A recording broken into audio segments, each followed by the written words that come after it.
ദൈവനാമത്തിന് മഹത്വമുണ്ടാകട്ടെ. നമ്മുടെ കർത്താവായ യേശുക്രിസ്തുവിൻ്റെ നാമത്തിൽ എല്ലാവർക്കും എൻ്റെ സ്നേഹവന്ദനം. ക്രിസ്തുവിൽ ഉള്ളൊരു മനുഷ്യൻ, മഹാനായ പൗലോസ്, ഭാഗം 206.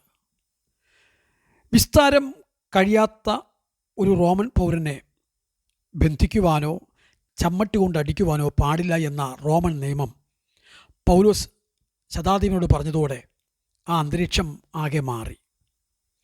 അക്കാലത്ത് 3 നിലയിലാണ് റോമൻ പൗരത്വം ഒരാൾക്ക് ലഭിച്ചിരുന്നത്. റോമൻ പൗരന്മാരായ മാതാപിതാക്കന്മാരിൽ നിന്നും ജനിക്കുന്നത് കൊണ്ട്, അല്ലെങ്കിൽ റോമൻ ഖജനാവിലേക്ക് ഒരു വലിയ തുക നൽകുന്നത് കൊണ്ട്, അതുമല്ലെങ്കിൽ റോമൻ ഗവൺമെൻറ്റിനു വേണ്ടി സ്തുത്യർഹമായ സേവനം അനുഷ്ഠിക്കുന്നതിന് പ്രതിഫലമായി. ഒരുപക്ഷെ പൗലോസിൻ്റെ മാതാപിതാക്കൾക്ക് സേവനത്തിൻ്റെ പേരിൽ ലഭിച്ചതാകാം ഈ റോമൻ പൗരത്വം. അക്കാരണത്താൽ പൗലോസിന് ജന്മ അവകാശമായും അത് ലഭിച്ചു. അടിച്ചില്ലെങ്കിൽ പോലും പിടിച്ചു കെട്ടിയത് തന്നെ കുറ്റകരമാണെന്ന് മനസ്സിലാക്കിയ സഹസ്രാധിപൻ തൻ്റെ സ്വന്തം കാര്യം കൂടി ഇങ്ങനെ പറഞ്ഞു: ഞാനും റോമാ പൗരൻ തന്നെ. ഏറെ പണം കൊടുത്താണ് ഈ പൗരത്വം ഞാൻ വാങ്ങിയത്. എന്നാൽ പൗലോസിൻ്റെ മറുപടി: ഞാൻ റോമാ പൗരനായി ജനിച്ചവനാണ്. ഭേദ്യം ചെയ്യുവാൻ നിന്നവർ ആകെ ഭയന്നു.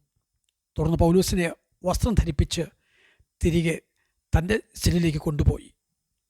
പൗലോസിനെതിരെയായിട്ടുള്ള കുറ്റാരോപണം എന്താണെന്ന് ലിസിയാസിന് ഇനിയും പിടികിട്ടിയിട്ടില്ല. അതുകൊണ്ട് അടുത്ത ദിവസം യഹൂദ കോടതിയായ സൻഹദ്രീൻ സംഘം അടിയന്തരമായി കൂടുവാൻ അദ്ദേഹം നോട്ടീസ് നൽകി. ഇതിനുള്ള അധികാരം ഈ സഹസ്രാധിപന് ഉണ്ടായിരുന്നു. സഹസ്രാധിപൻ ഏതാനും പടയാളികളുമായി പൗലോസിനെ സൻഹദ്രീൻ സംഘത്തിൻ്റെ മുമ്പിൽ കൊണ്ടുചെന്നാക്കിയ ശേഷം അല്പം പിൻവാങ്ങി നിന്നു. സന്നിദ്രീം സംഘം അഥവാ ഈ ന്യായാധിപ സംഘത്തിൻ്റെ പ്രസിഡൻ്റാണ് മഹാപുരോഹിതനായ അനന്യാസ്. അക്കാലങ്ങളിൽ സന്നിദ്രീം സംഘത്തെ അഭിസംബോധന ചെയ്യേണ്ടത് ജനത്തിൻ്റെ ഭരണാധിപന്മാരും ഇസ്രായേലിൻ്റെ മൂപ്പന്മാരുമായുള്ളവരെ എന്നായിരുന്നു. പക്ഷെ പൗലോസ് അവരെ സംബോധന ചെയ്തത് സഹോദരന്മാരെ എന്ന് മാത്രമായിരുന്നു. മാത്രമല്ല, താൻ ദൈവമുമ്പാകെ നല്ല മനസാക്ഷിയോടെ നടക്കുന്നവനാണെന്ന് അവകാശപ്പെടുകയും ചെയ്തു. ഇതിൽ ക്ഷുഭിതനായ മഹാപുരോഹിതൻ പൗലോസിൻ്റെ മുഖത്തടിക്കുവാൻ അരികെ നിൽക്കുന്നവരോട് ആജ്ഞാപിച്ചു. എന്നാൽ പെട്ടെന്നുള്ള പൗലോസിൻ്റെ പ്രതികരണം അതിലും കഠിനമായിരുന്നു. വെള്ള തേച്ച ചുവരെ എന്നാണ് മഹാപുരോഹിതനെ പൗലോസ് വിളിച്ചത്. റോമാ ഗവൺമെൻറ്റിൻ്റെ ഇടക്കാല മഹാപുരോഹിതനായി നിയമിച്ച വ്യക്തിയാണ് അനന്യാസ്. ചരിത്രത്തിൽ ജോസഫസ് ഇങ്ങനെയാണ് ഇതേയാളെപ്പറ്റി പറഞ്ഞിരിക്കുന്നത്: അതിഭക്ഷണപ്രിയൻ, കള്ളൻ, ദുർമോഹിയായ പിടിച്ചുപറിക്കാരൻ എന്നീ നിലകളിൽ ഇയാൾ കുപ്രസിദ്ധനായിരുന്നു എന്നത്രേ. ഗവർണറായിരുന്ന ഫേലിക്സിൻ്റെ ഔദ്യോഗിക കാലാവധി അവസാനിക്കുന്ന മുമ്പായി അനന്യാസിനെ സ്ഥാനഭ്രഷ്ടനാക്കിയാണ് പിന്നീടുണ്ടായത്.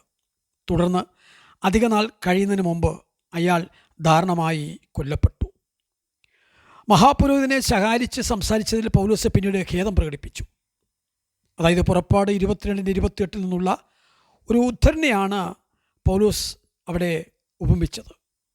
അതെ സഹോദരന്മാരെ, മഹാപുരോഹിതൻ എന്ന് ഞാൻ അറിഞ്ഞില്ല. നിന്റെ ജനത്തിൻ്റെ അധിപതിയെ ദുഷിക്കരുത് എന്ന് എഴുതിയിരിക്കുന്നുവല്ലോ എന്നാണ് പൗലോസിൻ്റെ വാക്കുകൾ. ഇങ്ങനെ മഹാപുരോഹിതനെ ശകാരിച്ച് സംസാരിച്ചതിൽ പൗലോസ് ഖേദം പ്രകടിപ്പിച്ചു. മഹാപുരോഹിതന് സാധാരണഗതിയിൽ പ്രത്യേക വേഷമാണുള്ളത്. അങ്ങനെയെങ്കിൽ പിന്നെ പൗലോസിന് ആളെ മനസ്സിലാക്കുവാൻ സാധിക്കാതെ പോയത് എന്തുകൊണ്ടായിരിക്കും? ഒരു പക്ഷേ അന്നത്തെ മീറ്റിംഗ് പ്രത്യേക ആവശ്യത്തിന് കൂടി ആയതായാൽ മഹാപുരോഹിതൻ തൻ്റെ ഔദ്യോഗിക വേഷത്തിലോ ഔദ്യോഗിക ഇരിപ്പിടത്തിലോ ആയിരുന്നില്ല അന്ന് ഇരുന്നത്. ബാഹ്യമായി ശുദ്ധിയുള്ളതും ആന്തരികമായി ദുഷിച്ചതും എന്ന ആശയമാണ് ഇവിടെ വെള്ളത്തേച്ച ചുവരെ എന്ന പ്രയോഗത്തിൽ അടങ്ങിയിരിക്കുന്നത്. അതായത് ശവക്കല്ലറുടെ വെള്ള തേച്ച മതിൽ എന്നു തന്നെയാണ്. പൗലോസിനെതിരായി നിൽക്കുന്ന മഹാപുരോഹിതനും അതുപോലെ യഹൂദന്മാർക്കുമിടയിൽ പൗലോസ് ഒരു ബുദ്ധി ഉപയോഗിച്ച് തൻ്റെ വാക്കുകൾ ഇങ്ങനെ പറഞ്ഞു തുടങ്ങി: സന്നിദ്രീൻ സംഘത്തിൽ ഒരു ഭാഗം പരീശന്മാരും മറ്റൊരു ഭാഗം സാധുക്യരുമായിരുന്നതിനാൽ ബുദ്ധിമാനായ പൗലോസ് അവരെ തമ്മിൽ ഒന്ന് ഭിന്നിപ്പിക്കാം എന്ന് വിചാരിച്ചു. തുടർന്ന് അടുത്ത ഭാഗത്തേക്ക് വരാം. ദൈവം അനുഗ്രഹിക്കട്ടെ.